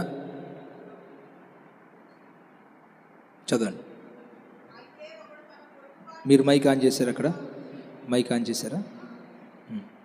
చూడు పైన గెయిన్, చూడు గెయిన్ తగ్గించారా, అలా గమనించు. చదవండి. ఉమ్. ఉమ్. చూడరా, నువ్వు చూడు, గమనించు. అయితే ఒకడు తన పొరుగువాని మీద దౌర్జన్యముగా వచ్చి, గమనించండి, కపటముగా అంటే కపటము కలిగి ఉన్నట్లయితే అనుకోండి, కపటముగా చంపలేచిన ఎడల ఏదో ఒకటి కానీ, ఒకవేళ చంపే కార్యం కానీ లేదా మరొకటి ఏదైనా కానీ కపటముగా ఒకవేళ తన పొరుగువాని మీద లేస్తే అని అర్థమైందా? లేదా తన పొరుగు వారి పట్ల కపటముగా ప్రవర్తిస్తే అని కూడా అర్థం. Okay, right. అలా గనుక ప్రవర్తిస్తే, మొత్తానికి కపటము కలిగి నడిస్తే లేదా బ్రతికితే అని అర్థం. ఎవడైతే వాడు అంటే ఎవడైతే కపటం కలిగి ఉన్నాడో వాడు, మీకు రోగమా దానికి రోగమా?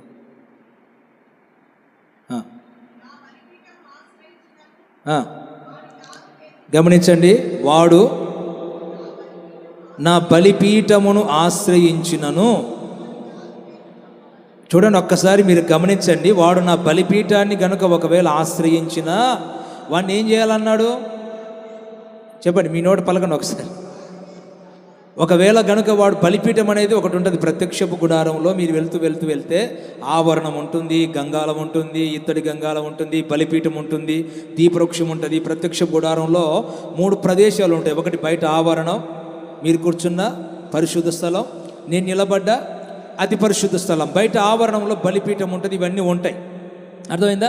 ఇక్కడ మనం గమనిస్తూ వస్తే దేవుడు ఏమన్నారంటే, ఒకవేళ ఒక వ్యక్తి ఎవడైనా కపటంగా బ్రతికి తన సహోదరుని పక్షంగా చంపినా, తిట్టినా, కొట్టినా, గాయపరిచినా, లేదా తన సహోదరుని పక్షముగా కపటముగా ప్రవర్తించిన అలాంటి వ్యక్తి గనుక ఒకవేళ వాడికి భయమేసి, ఎందుకంటే అయ్యో నేను కపటంగా ప్రవర్తించేశాను, నా సహోదరుని కపటంగా మోసం చేశాను, నా సహోదరుని మీద కపటముగా అబద్ధ సాక్ష్యం పలికాను, నా సహోదరుని మీద కపటముగా కీడు చేశాను, నా సహోదరునికి కపటముగా కీడు చేసి చంపేశాను, లేదా కీడు చేశాను, అపాయం చేశాను, లేదా మరొకటి ఏదైనా చేశానని ఒకవేళ వాడికి భయం అనిపించి గనుక ఒకవేళ దేవుని మందిరమునకు వచ్చి బలిపీఠాన్ని పట్టుకుంటే, వాస్తవంగా ఈ బలిపీఠమును గురించిన ప్రత్యేకత ఏంటంటే, ఎవడైనా ఒకవేళ ప్రాణాపాయ స్థితిలో ఉండి యెహోవా ప్రత్యక్షపు గుడారంలోకి వచ్చేసి బలిపీఠాన్ని పట్టుకుంటే వాస్తవంగా వాడిని క్షమించి వదిలేసేయాలి. అది రూల్ ఒకటి. అది బలిపీఠాన్ని గురించి వెళ్తే అక్కడ ఒక అనుభవం కనబడుతుంది. దేవుడు చెబుతాడు, ఎవడైనా ఇట్లా చేసి ఒకవేళ పశ్చాత్తాపం కలిగి వాడు బలిపీఠం కొమ్ములు కనుక పట్టుకుంటే, అలాంటి సందర్భాలు బైబిల్లో కొన్ని ఉన్నాయి. కొంతమంది రాజులు దేవునికి భయపడి, ప్రజలకు భయపడి బలిపీఠపు కొమ్ములు పట్టుకొని క్షమించబడ్డ వాళ్ళు ఉన్నారు కొంతమంది. దేవుడు చెప్పాడు, ఒకవేళ అలా గనుక ఒకవేళ వాడు వచ్చి కపటము కలిగిన వ్యక్తి ఒకవేళ సరి చేసుకుందామని చెప్పేసి బలిపీఠపు కొమ్ములు పట్టుకొన్నను, ఏమన్నాడు అక్కడ? ఏమా వాణ్ణి లాగి, చూడండి ఒకసారి ఎంత కఠినంగా మాట్లాడారు. ఎందుకంటే ఒకవేళ బలిపీఠాన్ని పట్టుకుంటే ఆ వ్యక్తి క్షమించబడాలి వాస్తవంగా. కానీ దేవుడు దాన్ని కూడా మార్చేసి ఏమన్నాడంటే, ఒకవేళ వాడు వచ్చి బలిపీఠపు కొమ్ములు పట్టుకొని, అయ్యా మాకు తప్పు అయిపోయింది, తప్పు చేశాను, పాపం చేశాను, అయ్యో అని ఒకవేళ అలా ప్రవర్తించినప్పటికీ వాడిని లాగి తనమన్నాడు, లేదా చంపేమన్నాడు. అంటే ఎందుకు అంత కఠినంగా మాట్లాడారు దేవుడు? ఎందుకు అంత కఠినంగా మాట్లాడారంటే, వినండి, దేవుడు ముందు ఉపదేశం చేశాడు, బాబు కపటపు నడత అనేది నీ జీవితంలోకి రావద్దురా. కపటాన్ని ఒకవేళ నువ్వు వేషంగా ధరించుకొని ప్రజల్ని మోసం చేసి, సంఘమును మోసం చేసి, నీ సహోదరుల్ని మోసం చేసి, కపటం చేత ఆస్తి కోసము కానీ, లేదా కపటం చేత నీ సహోదరులకి కీడు చేయటం కానీ, కపటం చేత వేషం ధరించుకొని మోసం చేయటం కానీ, ఇదంతా చేయొద్దురా అని దేవుడు ఆల్రెడీ చెప్పినప్పటికీ, ఒకవేళ మన జీవితంలో కనుక మరలా కపటాన్ని ఒకవేళ అవకాశాన్ని బట్టి కపటమును చేత నింపబడి మన జీవితాన్ని కనుక అలా కొనసాగిస్తూ వెళితే, అలా గనుక కపటము కలిగిన వాళ్ళు ఒక రోజున ఒకవేళ బలిపీఠపు కొమ్ములు పట్టుకున్నప్పటికీ శిక్ష తప్పదు. అర్థమైందా? నాకు ఈ మధ్య ఎవరో చెప్పారు, చెప్తే కొంతమంది ఫీల్ అవుతారని చెప్పను, కానీ కొన్నిసార్లు వదిలేని ఎందుకు వచ్చిన గొడవ వాళ్ళకి పర్ఫెక్ట్గా మ్యాచ్ అయిపోతుంది నేను చెప్పే సంగతి. వద్దనుకున్నాను, ఎందుకంటే ఎందుకు చెప్పండి, అనవసరంగా మనం నా గురించి చెప్పాడు, నా గురించి మళ్ళీ ఈ బాధ అంతా నాకెందుకు. నాకు మొన్నే చెప్పాడు ఒక పాస్టర్ గారు, కానీ వదిలేసేయండి, యేసు రక్తం విజయం. ఆమె చెప్పండి గట్టిగాను. అంటే ఇప్పుడు పాయింట్ ఏంటి అమ్మా?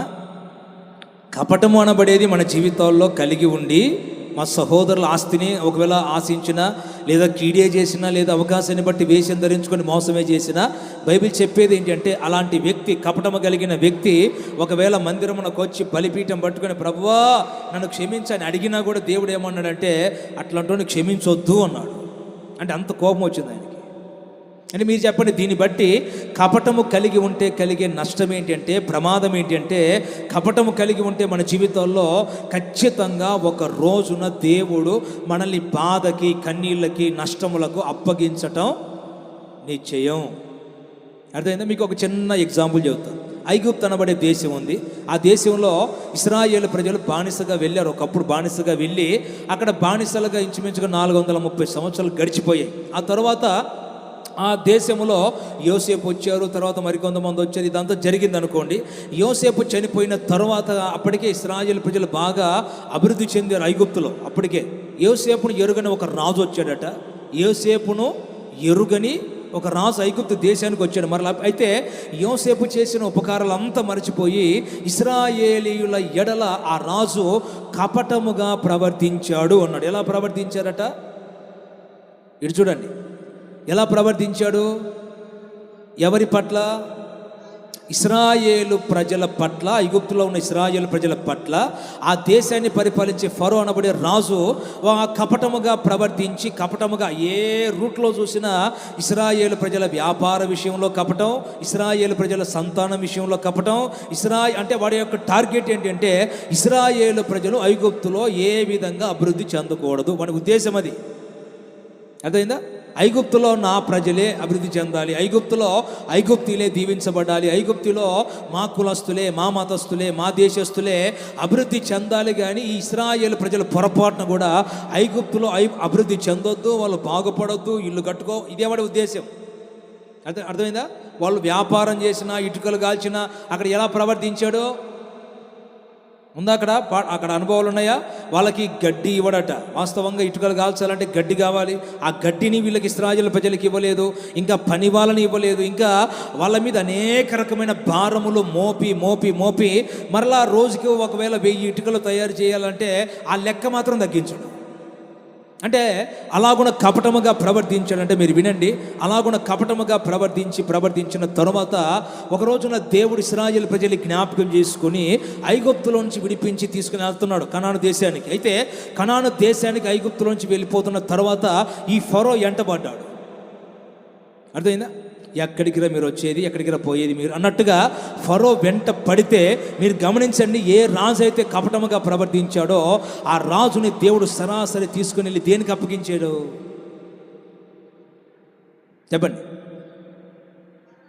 చెప్పరేంటి? కపటముగా ఎప్పుడైతే ఇశ్రాయేలు పక్షంగా ఎవడైతే ప్రవర్తిస్తూ వచ్చాడో ప్రతి విషయంలో ఇశ్రాయేలు ప్రజలు అసలు తిన్నానా వీడు ఓర్చుకోలేడు, ఇశ్రాయేలు ప్రజలు మంచి వస్త్రాలు ధరించుకున్నా ఓర్చుకోలేడు, ఇశ్రాయేలు ప్రజలు మంచి గృహం కట్టుకున్నా ఓర్చుకోలేడు, ఇశ్రాయేలు ప్రజలు పచ్చగా ఉంటే అసలు వీడికి నచ్చదు. అర్థమైందా? కాబట్టి ప్రతి కోణములో వాళ్ళ వ్యాపారాల విషయంలో, ఉద్యోగాల విషయంలో, మరొక విషయంలో ఎప్పుడు కూడా కపటంగా, అంటే ఏ విధము చేతనైనను ఇశ్రాయేలు ప్రజలు నష్టపోవాలి, బాధపడాలి, కన్నీళ్లు గార్చాలి, వాడి టార్గెట్ అంతా ఇదే. కానీ ఒక రోజున దేవుడు ఇశ్రాయేలు ప్రజల్ని కనికరించి ఐగుప్తు నుంచి విడిపించి తీసుకొని వెళ్తున్నప్పుడు ఎర్ర సముద్రం అడ్డుగా వచ్చింది. అయితే దేవుడు ఆ ఎర్ర సముద్రాన్ని పాయలు చేస్తే ఒక రహదారి ఏర్పడింది. ఆ రహదారిలో ఇశ్రాయేలు ప్రజలు వెళ్తూ ఉంటే ఈ మూర్ఖుడు కూడా వాడు కూడా వెళ్తున్నాడంట, గర్వించి ఒడిగా తరుముతూ వెళ్తున్నాడట.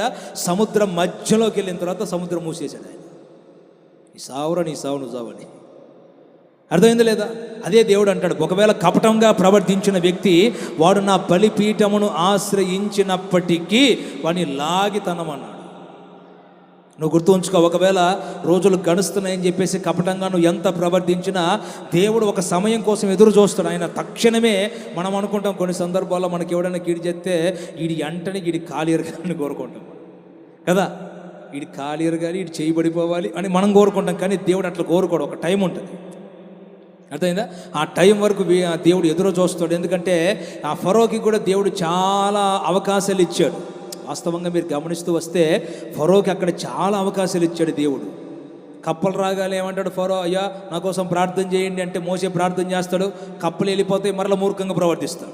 ఒకవేళ ఐగుప్తు మీదకి దోమలు వచ్చేయనుకోండి, వీడు వెంటనే అంటాడు, అయ్యా మోషే గారు నా కోసం ప్రార్థన చేయండి, మా కుటుంబం కోసం ప్రార్థన చేయండి, మా పిల్లల కోసం ప్రార్థన చేయండి, మా ముసలావిడి కోసం ప్రార్థన చేయండి, ముసలాడి కోసం ప్రార్థన చేయండి అంటాడు. కానీ మోషే ప్రార్థన చేయడం, సమస్య తొలగిపోవడం, మరలా వాడు మూర్ఖుడైపోవడం, ఎన్ని చాలా సందర్భాల్లో రిపీట్గా జరిగాయి ఐగుప్తులో. అర్థమైందా? దేవుడు అవన్నీ కూడా మీరు గుర్తుంచుకోవాల్సింది ఏంటంటే, దేవుడు వాళ్ళకి అవకాశం ఇస్తూనే వచ్చాడు. ఫరోకి, ఐగుప్తీయులకి అవకాశం ఇచ్చాడు, చివరాఖరికి తీసుకెళ్ళిపోయి ముంచేశాడు.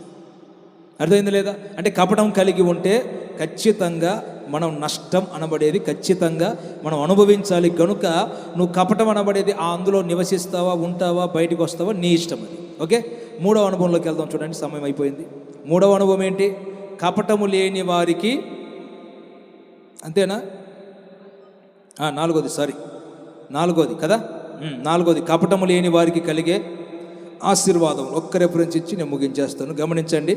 మొదటి పేతురు పత్రిక 3వ అధ్యాయం 10వ వాక్యం. కపటం లేని వారికి కలిగే ఆశీర్వాదం. ఒక్క 5 నిమిషాల్లో ముగిస్తాను. గమనించండి ఒకసారి. అమ్మా, వినబడుతుంది అందరికీ? జీవమును ప్రేమించి మంచి దినములను చూడగోరువాడు. ఓకే, చెడ్డదాన్ని పలకకుండా నీ నాలుకని. అక్కడి నుంచి గమనించండి. కపటపు మాటలు చెప్పకుండా తన పెదవులను కాచుకోవాలి. గట్టిగా చప్పట్లు కొట్టి నోరు తెరిచి స్తోత్రం చెప్పుకోండి. గట్టిగాను ఆమేన్ అనుకోండి గట్టిగా. రైట్, వినండి. మీలో మంచి దినములు చూడాలని ఎంతమంది కోరుకుంటున్నారు? ఎత్తండి చూద్దాం, చేతులు ఎత్తండి. నేనైతే కోరుకుంటున్నాను అయ్యా. మీ యొక్క ఉద్దేశం ఏమన్నా కానీ నేనైతే మంచి దినములు, ఇంకా నాకు మంచి దినములు ఇప్పుడు లేవని కాదు, బోల్డ్ మంచి దినాలు ఉన్నాయి. ఇంకా మంచి దినాలు నేను చూడాలి. ఆమేన్. ఇక్కడ ఉన్నది ఏంటి అంటే, మంచి దినములను, జీవమును ప్రేమించి అంటే బ్రతకాలని కోరుకొని. ఎవరి కోరుకున్నా చెప్పండి, బ్రతకాలని ఆశ లేదా మనకి? జీవం అనగా అర్థం ఏంటి? బ్రతకాలి. బ్రతకాలి. ఓకే, బ్రతకాలని ఆశ లేదంటే అందరూ కోరుకుంటారు మాకు బ్రతకాలని ఉంది అని. యేసన్న గారిని అడిగిందంట ముసల్ది అడిగిందంట, అయ్యా నా కోసం ప్రార్థన చేయండి, నా కోసం ప్రార్థన చేయండి అంటే, ఏంటమ్మా ప్రార్థన చెప్పండి అంటే చెప్పిందంట, నా మనవరాలు పెళ్లి చూసి చచ్చిపోవాలి. ఎవరి పెళ్లి చూసి? యేసన్న గారు అనుకున్నారట ముసల్ది, పోతే పోనీలే పాపం పెళ్ళి అవ్వాలని ఆశపడుతుంది మనవరాలకి, ప్రార్థన చేద్దాం, నీ మనవరాల్ని తీసుకొని రమ్మంటే ఉయ్యాల్లో ఉన్న మనవరాల దగ్గర తీసుకెళ్ళిందంట. ఎక్కడికి? ఉయ్యాల తొట్టిలో పడుకోబెట్టారంట. పుడితే చిన్న పాప, ఆ పాప దగ్గరికి తీసుకెళ్ళిపోయి అప్పటికే ముసలానికి 60-70 ఉన్నాయంట. ఈ ముసలిది ఏమనుంది, నా మనవరాలు పెళ్లి చూసి పోతానయ్యా, దానికోసం ప్రార్థన చేయండి. అట్ట ఉండాలి అంటే ఇంకా ఎన్ని సంవత్సరాలకు టెండర్ వేసింది చెప్పండి గట్టిగా? ఇంకొక 20-25 సంవత్సరాలకి ముసలిది. అంటే ఆమె ఉద్దేశం ఏంటి? ఇంకా 25-20 సంవత్సరాలు బ్రతకాలని ముసలిది కూడా. అంటే మనిషి బ్రతకాలా వద్దా అని కోరుకుంటాడు అంటే ఖచ్చితంగా ఏమని కోరుకుంటాడు? 50 ఏళ్ళు బ్రతికినోడు ఇంక చాలు అనుకుంటాడా? అమ్మా, పోనీ 70 ఏళ్ళు బ్రతికినోడు ఇంక చాలు అనుకుంటాడా? లేదు కదా. ఇంకా అవకాశం ఉంటే ఇంక 70 కొట్టేద్దాం అని ఆశపడతారు కదా. అయితే ఇక్కడ పాఠం ఏంటంటే, జీవమును ప్రేమించి మంచి దినములను చూడగోరువాడు అన్నాడు. దేన్ని చూడాలట? మీరు గమనించండి. మనిషి యొక్క జీవితం, హృదయం ఎలా ఉంటుందంటే, ప్రస్తుతం ఈరోజు మన బ్రతికేం బాగోలేదు అనుకోండి, అన్ని కష్టాలే ఉండి, రోగాలే ఉండి, లేదా అప్పుల సమస్యలే ఉండి, పిల్లల పరిస్థితి బాగోలేక, ఇంకా మరొక రకంగా అన్ని రకాలుగా ఒకవేళ ఏదైనా సమస్యల్లో ఉంటే మనిషి యొక్క హృదయం ఎలా ఉంటుందంటే, ఇక రేపైనా మారుతుందేమో, లేదా వచ్చే మాసం, వచ్చే నెలైనా జీవితం మారుతుందేమో, లేదా వచ్చే సంవత్సరమైనా మన జీవితం మారుతుందేమో అనే ఆశతోనే మనిషి బ్రతుకుతాడు. అవునా? ఈరోజు కాకపోతే రేపు, రేపు కాకపోతే ఎల్లుండి, ఇంకా ఎల్లుండి కాకపోతే వచ్చే నెల, వచ్చే సంవత్సరం, ఇట్లాగైనా మనకు మంచి దినములు వస్తాయేమో అనబడే ఆశతో మనిషి బ్రతుకుతాడు. అయితే మీరు ఒకటి ఆలోచించండి, ఒకవేళ అలా ఎదురు చూసిన మంచి దినాలు రాలేదనుకోండి, అర్థమైందా? దానికి ఒకటే కారణం. ఏంటి ఆ కారణం? అమ్మా, మంచి దినాలు మన జీవితం. ఎందుకంటే ఒకప్పుడు నేను కూడా బాధాకరమైన దినముల మధ్యలో ఉన్నా, అయితే దేవుడు మంచి దినముల మధ్యలోకి తీసుకొచ్చేసాడు. నాకు తెలుసు, నేను ఏడ్చిన రాత్రులు ఎన్నో ఉన్నాయి, కన్నీళ్ళు గార్చిన రాత్రులు ఉన్నాయి, ఒక పూట అన్నం కోసం వెళ్ళి కన్నీళ్ళు పెట్టుకునే దినాలు ఉన్నాయి. నేను అప్పటికే చాలా రోజులుగా సరైన భోజనం లేకుండా ఉన్న సేవకు రాక నువ్వు చెప్తున్నా వినండి. సరైన ఒక చేతి పని కోసం ఎదురు చూస్తున్నా, సరైన ఆహారం లేదు, కుటుంబంలో రోగాలు, వేదన, సమస్యలు, ఇలాంటి పరిస్థితుల్లో ఉండి నేను చదువుకుంటూనే ఒక కంపెనీలో పనిచేద్దామని వెళ్ళా. చదువుకుంటూనే ఉదయం అంతా కాలేజీకి వెళ్ళిపోయి మధ్యాహ్నం ఎట్లది అంతే మధ్యాహ్నం నుంచి కాలేజీకి వెళ్ళిపోయి చదువుకోవడానికి, తర్వాత కాలేజీ నుంచి వచ్చి మరలా వెంటనే డ్యూటీకి వెళ్ళిపోయేవాడిని. అర్థమైందా? మధ్యాహ్నం నుంచి కాలేజీకి వెళ్ళి సాయంత్రం 6-7 వరకు ఉండి మరలా రాత్రి 9ంటికి నాకు డ్యూటీ. 9ంటికి డ్యూటీకి వెళ్ళిపోయి మరలా నైట్ అంతా పని చేసి, అది కూడా చాలా కఠినమైన పని, అది చాలా కఠినమైన పని. అక్కడ రాత్రంతా పని చేసి మరలా వచ్చి ఉదయం మధ్యాహ్నం వరకు పడుకొని మరలా లేచి మరలా కాలేజీకి వెళ్ళిపోయేవాడు, మరలా చదువుకోవడానికి. ఇట్లా ప్రయాసపడేవాడు. ఒకరు అట్లా వెళ్దామని చెప్పేసి వెళితే అక్కడికి వెళ్ళిన తర్వాత సూపర్వైజర్ గారు నాకు ఒక చిన్న టోకెన్ ఇచ్చి భోజనం చేసి రాబో అన్నాడు. అక్కడ కంపెనీలో భోజనాలు పెడతారు, భోజనం చేసి రాబో అంటే అక్కడికి వెళ్ళి భోజనం పెట్టించుకొని ప్లేట్ దగ్గర కూర్చొని ఏడ్చేసాను నేను. ఎందుకంటే చాలా రోజులుగా మంచి ఆహారం లేదు అప్పటికి. అంటే తింటున్నాం కానీ మంచి ఆహారం లేదు, సరైన స్థితి లేదు, సరైన అనుభవాలు లేవు. మరి ఆడ కూర్చోగానే మరి ఎక్కడి నుంచి వచ్చిందో కన్నీళ్ళు నాకు తెలియదు, నేను పిలవలేదు దాన్ని అసలు. అలా వచ్చేసాయి. చుట్టూరా కొన్ని వందల మంది ఉన్నారు, కానీ నాకు ఏడుపు వచ్చి చేసుకుంటున్నా. కారణం ఏంటంటే అలా ఉంటుంది. ఎందుకంటే ఒకవేళ బాధాకరమైన దినముల మధ్యలో ఉంటే మనకు తెలియకుండానే ఒక వేదన కలుగుతుంది. చాలా సందర్భాలలో నేను ఇంట్లో కూర్చొని లైట్లన్నీ ఆపేసి ఏడ్చిన దినాలు కూడా ఉన్నాయి. చాలా సందర్భాల్లో ఆ ఊరి పొలిమేరల్లోకి వెళ్ళి ఎలిగి తీర్చేవాడిని. ఎందుకంటే చుట్టూరా ఎవరు ఉండరు కదా, ఊరి చివరికి వెళ్ళిపోతే అక్కడికి వెళ్ళిపోయి ఎలిగెత్తి గుండెలు బాదుకుని ఏడ్చేవాడిని. అయ్యో, నా పరిస్థితి ఎప్పుడు మారుతుంది, ఎప్పుడు నా జీవితం ఒక మంచి దినాలు నా జీవితంలోకి వస్తాయి, ఈ సమస్యలు ఎప్పుడు తొలగిపోతాయి అని ఏడ్చేవాడిని ఒకప్పుడు. అర్థమైందా? ఒకటే గుర్తుంచుకోండి, మీరు ఎట్టి స్థితిలో ఉన్నా, ఏ పరిస్థితుల్లో ఉన్నా, ఒకవేళ మంచి దినములు మన బ్రతుకులో లేకపోతే దేవుడు నిశ్చయంగా మంచి దినములు చూసేటట్లుగా చేస్తాడు. ఆమె చెప్పండి గట్టిగా, హల్లెలూయా. అయితే ఇక్కడ పాఠం ఏంటంటే, కపటము అనబడేది మన జీవితాల్లో తొలగించుకుంటే మన జీవితంలో ఖచ్చితంగా వాక్యం చెప్పేది ఏంటంటే, అలాంటి వ్యక్తులకు నిశ్చయముగా దేవుడు మంచిని దాచిపెట్టాడు. స్తోత్రం చెప్పండి గట్టిగా. భక్తుల చరిత్రలు మీరు బైబిల్లో గమనిస్తే, మంచి మేలు జరిగిన ప్రతి భక్తుని మీరు గమనించండి. వాళ్ళందరూ కూడా వాళ్ళ జీవితాలలో కపటంగా బ్రతికినట్లుగా బైబిల్లో లేదు ఎక్కడ. అర్థమైందా? వాళ్ళకు పోరాటాలు వచ్చాయి, నిందలు వచ్చాయి, అవమానాలు వచ్చాయి, వాళ్ళ మీద నేరాలు మోపారు, నిందలు మోపారు, చెడు సాక్ష్యాలు పలికారు, ఇలా ఎన్నో జరిగాయి. కానీ వాళ్ళ యొక్క వ్యక్తిగత అనుభవాన్ని వాళ్ళు కాచుకుంటూ వచ్చారు కనుక తగిన కాలమున దేవుడు వారి జీవితాలలో మేలు కలుగ చేశారు. చప్పడు కొట్టండి గట్టిగాను, కొట్టండి సంతోషంగా. బైబిల్ చెప్పేది ఏంటంటే, జీవమును ప్రేమించి మంచి దినములను చూడగోరువాడు చెడ్డదాన్ని పలకకుండా తన నాలుకని, తర్వాత కపటపు మాటలు చెప్పకుండా తన పెదవులని కాచుకోవాలి. ఇది నువ్వే చేయాలి, ఎవరు చేయరు. నీ పక్షంగా పాస్టర్ గారు ప్రార్థన అయితే చేస్తారు, కానీ కపటపు మాటలు నీ నోట రాకుండా పాస్టర్ గారి కాపలా ఉండడు. అర్థమైందా? అట్ట గనుక ఉంటే నీ మూతి మీద 4 బీకాలు చెప్తుంది. అర్థమైందా లేదా? కర్ర పట్టుకొని నిలబడి కపటపు మాటలు చెప్పినప్పుడు అంత ఒకటి వేస్తున్నాను అనుకోండి, నీ మూతి ఎంతలో వాసిపోతుంది. అర్థమైందా లేదా? ఈ కపటపు మాటలు చెప్పకుండా నువ్వే నీ నాలుకని, నీ పెదవులు ఏం చేయాలి? అది నువ్వే చేయాలి, ఎవ్వరు చేయరు. నీ భర్త చేయడు, నీ భార్య చేయదు, నీ పిల్లలు చేయరు, అది నీ వ్యక్తిగతం. అంతేనా?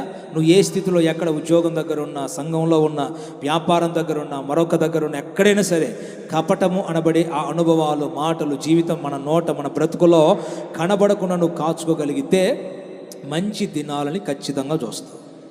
ఆమేన్. నీ జీవితంలో దేవుడు మంచి చేస్తారు ఖచ్చితంగా. ఉద్యోగంలో చేస్తారు, వ్యాపారంలో చేస్తారు, పిల్లల భవిష్యత్తులో చేస్తారు, మీ యొక్క భర్త విషయంలో చేస్తారు. ప్రతి విషయంలో దేవుడు మేలు చేసే దేవుడు. ఆమేన్. చెప్పండి గట్టిగాను. మీరు బైబిల్లో ఒక చిన్న ఉదాహరణ చూస్తే, ఆయన ఎంతోమందికి దుర్మార్గులకి మేలు చేశారు, చేయలేదా? అమ్మ చెప్పండి. పాపులకే మేలు చేశారు, పాపాత్మురాలైన స్త్రీకే మేలు చేశారు, లంచాలు తీసుకున్న వ్యక్తులకే. మరి అలాంటి వ్యక్తులకే మేలు చేసినప్పుడు మంచిగా బ్రతికే వ్యక్తులకు దేవుడు మేలు చేయడా? No doubt. అక్కడ నిశ్చయంగా చేస్తారు. కాకపోతే మొదట మనం చేయవలసింది ఉంటుంది, అది మనం చేస్తేనే దేవుడు చేస్తారు. ఒక 4 కోణాల్లో చెప్పాడు. మొదటి కోణం ఏంటి? కపటం అంటే ఏంటి, దానికి కొన్ని సమాధానాలు. రెండవది, కపటం అనబడేది అసలు మనిషిలో ఎలా ప్రవేశిస్తుంది, ఎట్లా ప్రవేశిస్తుంది చెప్పండి? దేవునికి స్థానము లేకపోతే కపటం అనబడే ఆ గుణం మన దగ్గరకు వస్తుంది, జాగ్రత్త. మూడవది, కపటం కలిగి ఉంటే కలిగే నష్టములేంటి? బలిపీఠాన్ని ఆశ్రయించిన అంతే, ఇక అర్థమైందా? బలిపీఠాన్ని ఆశ్రయించిన లాగేసి కొట్టమన్నాడు, చంపేయమన్నాడు, తర్వాత నీ ఇష్టం. నాలుగవది ఏంటి అంటే, కపటం లేకపోతే కలిగే ఆశీర్వాదం ఏంటి అంటే, మంచి దినములను ఖచ్చితంగా మన జీవితములో మనం మన కనులతో చూస్తాం. ఆమేన్. అట్టి కృప దేవుడు మనకిచ్చి నిత్య మహిమకు సిద్ధపరచును గాక. ఆమేన్. మోకరించిన ఒక చిన్న ప్రార్థన చేసి నేను ముగిస్తాను. మీరున్న స్థలంలో మోకరించి చక్కగా మోకరించండి. ఆరోగ్యం ఉంటే ఖచ్చితంగా మోకాల మీద ఉండండి. ఆరోగ్యం లేకపోతే మీ వసతిని బట్టి కూర్చోండి. చేతులెత్తి కనులు మూసి తీర్మానంతో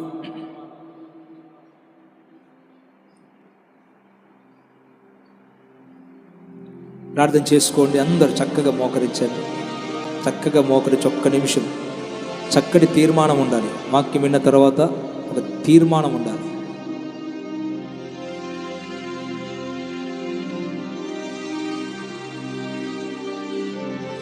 ఒక చక్కటి తీర్మానంతో ప్రార్థన చేసుకోండి.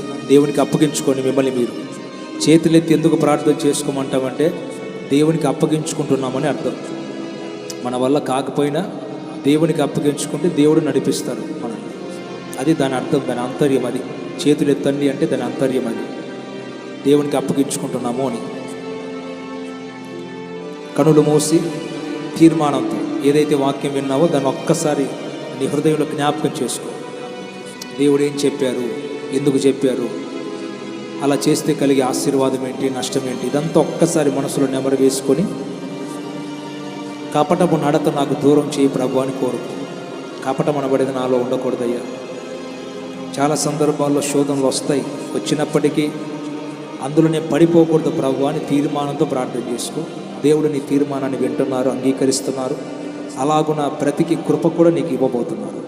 ప్రార్థన చేసుకోండి. యేసయ్యా, అలాంటి శ్రేష్టమైన కృప నాకు దయచేయండి ఆయన. నీలో ఏ కపటము లేదని వాక్యం సెలవిస్తుంది. ఆయన నోట ఏ కపటము కనబడలేదని కూడా వాక్యం సెలవిస్తుంది. స్వామి, మా జీవితాల్లో నాయన మేము బ్రతికిన చచ్చిన ఎక్కడ ఎట్టి పరిస్థితుల్లో ఉన్న కపటము మా జీవితాల్లో ఉండకూడదు స్వామి, ఉండకూడదు నాయన. ప్రతి విధమైన అలాంటి కపటమైన మనస్తత్వం యేసు నామమున అగ్నితో కాల్చివేస్తున్నాము. కృపా సమాధానములో తోడై నడిపించండి స్వామి. ప్రతి వారు నాయన తీర్మానంతో ప్రార్థన చేసుకుంటున్న ప్రతి వారి యొక్క తీర్మానములను అంగీకరించమని ప్రార్థిస్తున్నాము. ప్రతి వారి యొక్క జీవితములో, హృదయములో, నోట నాయన మరి నడకలో ఎక్కడ కూడా కపటము కనబడకుండా ఉండును గాక. అలాగ సహాయం చేయండి. కపటము లేని వారికి నాయన నిశ్చయముగా మంచి దినములు చూస్తారని మీరు సెలవిచ్చారు. యేసు నామమున ప్రతి వారి జీవితములో మంచి దినములు ప్రవేశించునుగాక. మంచి దినములు ప్రవేశించునుగాక. మంచి దినములు